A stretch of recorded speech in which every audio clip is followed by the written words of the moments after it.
What is up, everyone? It's Quinn here, and in today's video, I'm going to be going through my Week 14 top 30 wide receiver rankings. I'm guessing for most of you guys, this is the final push to get into the playoffs. It's ultra important to get your lineups right. Hopefully, this video can help you guys do so. If you enjoy, hit that like button, subscribe. Any questions, feel free to drop them down below. But let's just dive right into the rankings here. And I'm going to start off in tier 1. We only have one tier 1 wide receiver. It is Jamar Chase. At this point, he's kind of separated himself from the field, especially with Nico Collins on bye. He is the wide receiver 1 in points per game, but not only just the wide receiver 1. He is the wide receiver 1 by 3 full points per game. He is a step above the rest. Jamar Chase here as my wide receiver 1. Now moving into tier 2, we're going to start off with Puka Nacua going up against the Bills.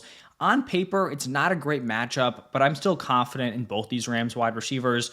For Puka, he's averaging 20 PPR points per game in his 5 full games. You take out the injury game and his ejection, the dude's been an absolute monster. After Puka, going to go with Justin Jefferson going up against the Falcons. He was on a little bit of a cold stretch there, had a nice bounce back in week 13, 7 for 99. It's also a nice matchup here against the Falcons, who are allowing the 8th most points per game to the wide receiver position. Then we're going to go with Amon-Ra St. Brown going up against the Packers. On the season, he is the wide receiver 6 in points per game. It looks like it could be fairly close. They're only 3.5-point favorites. I do think, closer game scripts are going to favor Amon-Ra St. Brown with the passing volume. Then after Amon-Ra, going to go with T. Higgins going up against the Cowboys. I've just got to give T. Higgins his respect at this point. On the season, he is the wide receiver 4 in points per game. In his last 5, he has put up 14-plus PPR points. As long as he is on the field, the dude is absolutely producing. A few more guys in this tier. My wide receiver 6 is going to be A.J. Brown going up against the Panthers. The Eagles are number 1 in implied points this week. A.J. Brown's problem has really just been in the touchdown department. He's never going to be a super high volume guy, so you're kind of banking on touchdown efficiency. He only has 1 touchdown in his last 6 games. Do think that could turn around here against the Panthers. My second to last player in this tier is going to be Cooper Kupp, also going up against the Bills. Like I talked about with Puka, week 13 was actually his worst game of the season. He has still put up 20-plus points in 3 of his last 5. Still someone who I think is a locked-in fantasy wide receiver 1. And then wrapping up this tier with Mike Evans going up against the Raiders. He has been back for 2 games here. He has gone 5 for 68. 8 for 118 and a touchdown. I think he's going to be a very strong wide receiver 1 play rest of season. Now looking at tier 3, these are like our back end wide receiver 1s. Going to start off with George Pickens going up against the Browns. In games with Russell Wilson at quarterback, he is averaging 16 PPR points per game. I think he's kind of settled in here in this back end wide receiver 1 area. Then I have Jacoby Myers, and it is time that we give some respect here to Jacoby Myers. He's going up against the Bucs this week. In games without Devontae Adams, he is averaging 15.8 points per game. It's a really nice matchup here against this Bucs defense, and Jacoby Myers has done it in not ideal matchups. Pretty sure he's faced the Broncos twice during that stretch. Just had a big game against the Chiefs. He's getting it done with suspect quarterback play. Jacoby Myers for me is a top 10 option at wide receiver. Then I have Drake London going up against the Vikings. He has been force-fed over the last few weeks, 36 total targets in his last 3 games. Also a great matchup here against the Vikings. I think this is a good spot for Drake London, even with the struggles of Kirk Cousins. And then to wrap up this tier, I have Ladd McConkey going up against the Chiefs. Now, we do have to monitor his knee injury. There's no guarantee he plays. If he doesn't play, this is going to be the worst group of skill position players I can remember. But in his last 3 games, he has gone 21 for 323. He's just by far and away their best offensive weapon, especially with J.K. Dobbins injured. So if Ladd's out there, he's going to get peppered with targets. I think he'll be fine. You're just hoping he's healthy this week. Now looking at tier 4, going to start off with CeeDee Lamb, who's coming off a very disappointing week 13. In his 4 games with Cooper Rush, he's averaging 12.4 points per game. I do think, though, that this is an interesting spot.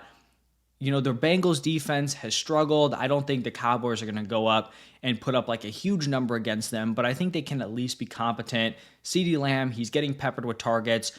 I still view him as a high-end wide receiver 2, just based on the matchup this week. Then I have Malik Nabers going up against the Saints. In Malik Nabers' last 5 games, he has been targeted 56 times.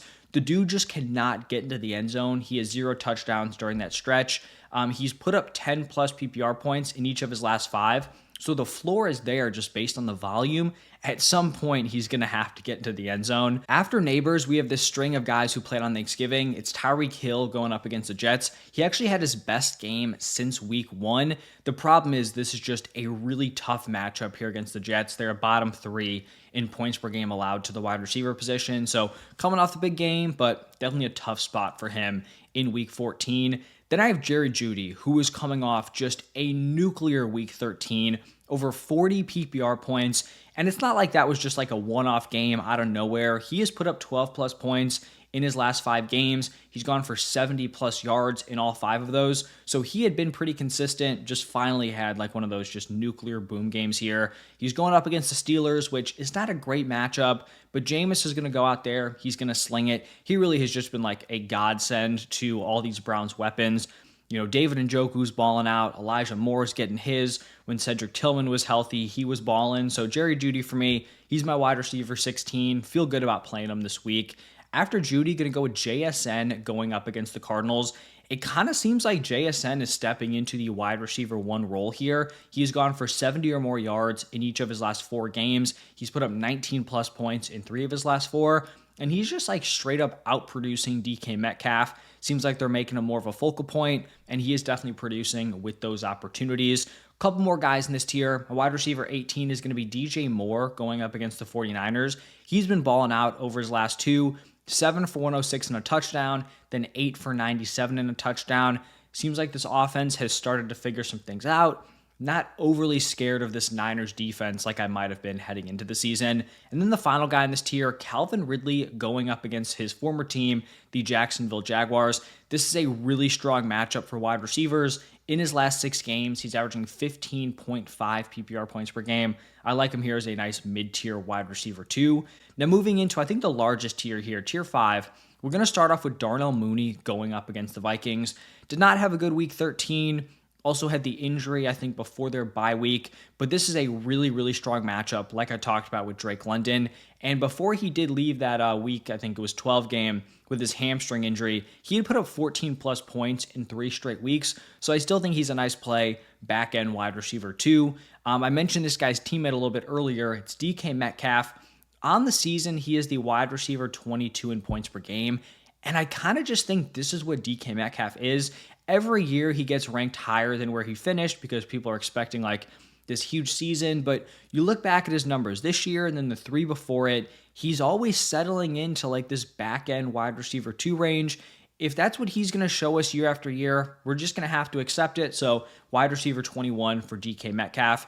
In that same matchup, I have Marvin Harrison Jr. going up against the Seahawks. He is coming off a season-high 12-target game. The Cardinals talked about how they wanted, to run the offense through him. I guess it paid off, 5 for 60 and a touchdown. Not necessarily, great production on those 12 targets. The problem that Marv continues to face is that he just doesn't have the skill set of someone where you can just like feed him these gimme touches because like it's just not his thing, right? He's not going to be a huge yak guy in like short yardage stuff. And you have Trey McBride there who is just like cleaning up underneath, great after the catch. So that's the struggle for Marv is like all his opportunities are kind of really hard earned where he has to win down the field. It's not ideal for fantasy, but I also don't know if there's going to be a massive shakeup, later on in the season. So Marv, back end wide receiver 2. Then I have the back-to-back Jets wide receivers, Garrett Wilson, Devontae Adams. The Jets offense just continues to disappoint. They looked great early on and they just completely stall throughout the rest of the game. It's also a really bad matchup here against the Dolphins, who have been very tough against opposing wide receivers.